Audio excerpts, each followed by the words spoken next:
All right, so for the second week, we're going to move on, and this is all stuff from chapter 11. This is all hypothesis testing, again with means. So we've been doing intervals in the last chapter. This one is a one sample t-test. This week you only have 2 FRQs posted on eCampus for a grade. So 2 of them will be either one sample, one will be a 2 sample, or possibly a matched pairs. So right here is a one sample t-test. Your company wants to improve sales. Past sales of data indicate the average, this is why it's a mean, sale was $100 per transaction. After training your sales force, recent sales data taken from a random, that's good to know, sample of 35 salesmen indicates an average sale of 130 with a standard deviation of 15. Did the training work? Test your hypothesis at a 5% alpha level. Okay, so here's why we're doing a one sample t-test. All of the sample, all 35 salesmen, this is coming from one sample. They did say it was random. We can assume normality.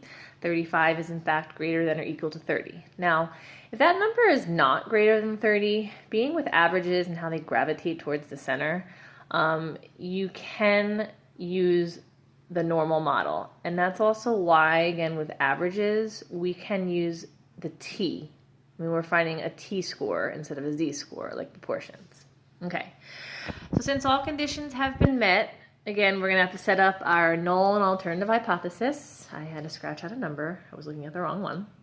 So our null hypothesis is that the average transaction of how much the salesmen make is 100. Okay, so that's our null hypothesis. And then the alternative is that the average is greater than 100. How do I know what my alternative is? Because again, usually the null is equal to something. Now, why am I saying greater than 100? Because when they did the sample, out of those 35 salesmen, they said that the average was 130, which is in fact greater than 100. So here we have our sample mean, our sample standard deviation, how many people actually were part of the sample, so we can go ahead and run the test. Now, for one sample t-test, I already have the answers right there, but I'm gonna make sure you know how to do it. Calculator time, of course. All right, so we're gonna go to stat, scroll over to tests, and we're just gonna go down to number 2. It's a simple, just a t-test. Again, because this is coming from one sample. Press enter. I don't have data here, I have stats. Data would be like if they gave you a list of, the averages, but I specifically know that the average they're telling me, so I have 2 statistics, which were given to me in the question itself. Okay, let me go in there. I gotta change this a little bit. I'm doing several problems today. All right, so the average, again, our null hypothesis is saying that $100. Then we do a sample at 35 salesmen. Again, we kind of find it to be 130. The standard deviation was $15. Again, this had 35 salesmen do it. And again, when we pick our alternative here, we're going to scroll over to greater than, which it already was, because we're saying that it was 130, which is in fact greater than 100. Scroll down and calculate. And again, it's going to give me these 2 things, which are very good to know. My test statistic is 11.832, and my p-value is 6.63, etc. I already have those here.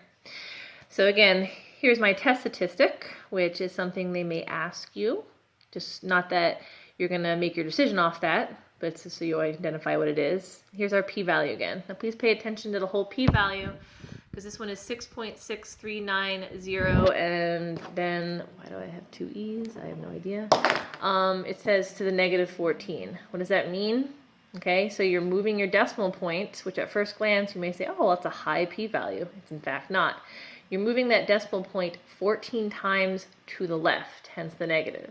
So this is what your p-value ends up being, okay? 13 zeros before the 6, 6, and the rest of it. Now, that's the most important part, because that helps you make your decision of if you're going to stick with the null or if you're going to go with the alternative. So hopefully you read through the PowerPoints. I tried to make it a little entertaining this week. That number, again, your alpha value, they told you in the question, that's what you're using. That's the default one, by the way, too. If they don't specify, you're always going to use 0.05. If they say otherwise, then you use that. But that number is extremely low. So if it's low, and it's lower than 0.05, we reject the null, okay? We have convincing evidence that the average sales are greater than 100, okay? So let's go back to what those null things, why are rejecting?